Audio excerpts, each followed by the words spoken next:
Žiaci sa v škole musia cítiť bezpečne. To je alfa omega celej tej ja neviem, školskej filozofie, že žiak musí prísť do školy a musí sa tu cítiť naozaj bezpečne.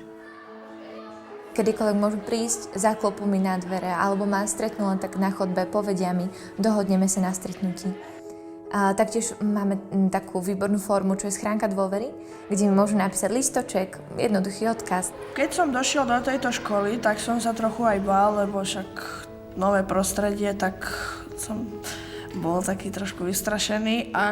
Ale počase som zistil, že tu mám dosť kamarátov, aj kamarátiek. A nevedel som po slovensky, som vedel tak nejaké slova možno. A som sa bál.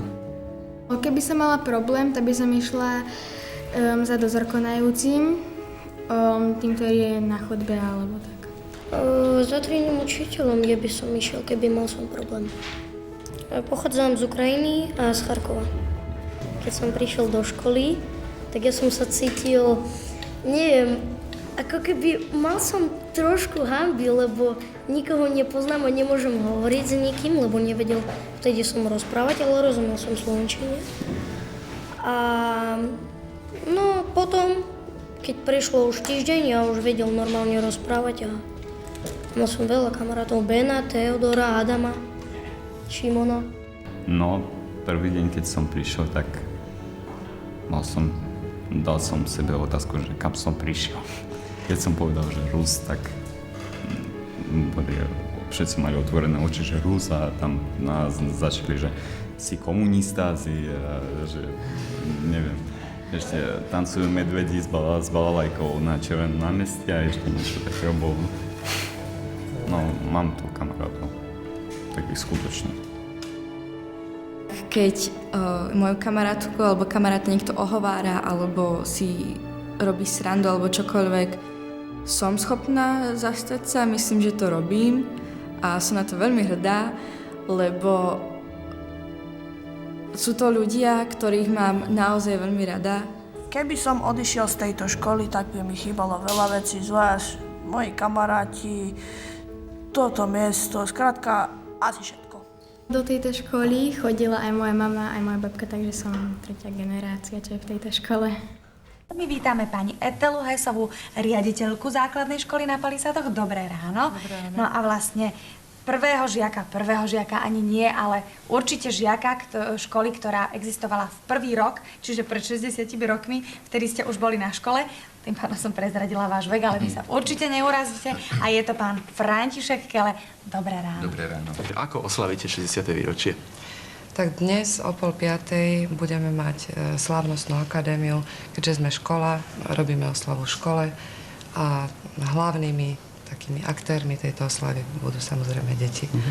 Za 80 rokov sa tu vymenilo veľmi veľa detí. A učitelia, ktorí sú dneska dôchodcovia, zažili veľké návraty detí, aj mladí učitelia alebo učitelia v strednom veku zažívajú stále veľké návraty detí. My to voláme, že hniezdo, do svojho hniezda. Veľakrát sa nám stane, že príde niekto nám ukázať vysvedčenie už zo strednej školy, alebo nám príde povedať, že zmaturoval, alebo nám príde povedať, že ho prijali na vysokú školu, že sa oženil, vydal, že má dieťatko.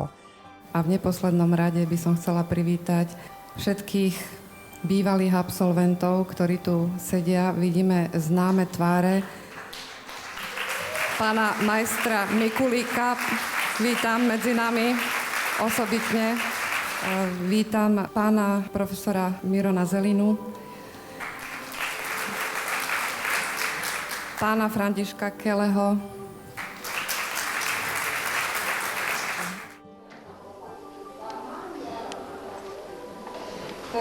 Dobrý deň. Teraz ste nás zaskočili. Ja sa stretávam so svojimi bývalými žiakmi. Stali sa z nás priatelia.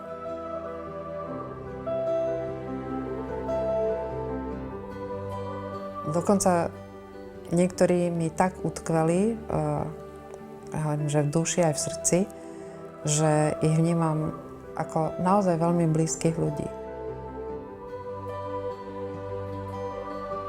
Andrejku Karnasovú vidím, naša bývalá žiačka, herečka, známa aj s 2 ratolesťami. Vidím tam 2, iba jedno.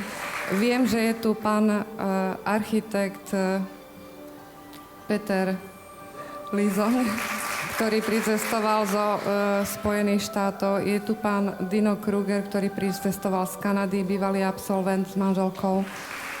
Veľmi zaujímavé je aj to, že u nás učia aj učitelia, ktorí sú tiež bývalými žiakmi tejto školy.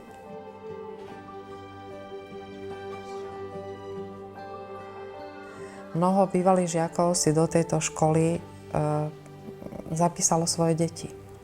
My sme už dokonca odchovali aj deti svojich žiakov. A dokonca aj takých, čo nebývajú v našom rajóne, v našom obvode, dokonca nebývajú ani v Starom meste. Oni jednoducho z nostalgie sa nám ozvú, či môžu prísť a či môžu zapísať dieťa do svojej školy. Absolvent tejto školy si pamätá celý život, kam chodil do základnej školy, čo dôležité mu dala a rád sa do nej aj po rokoch vracia.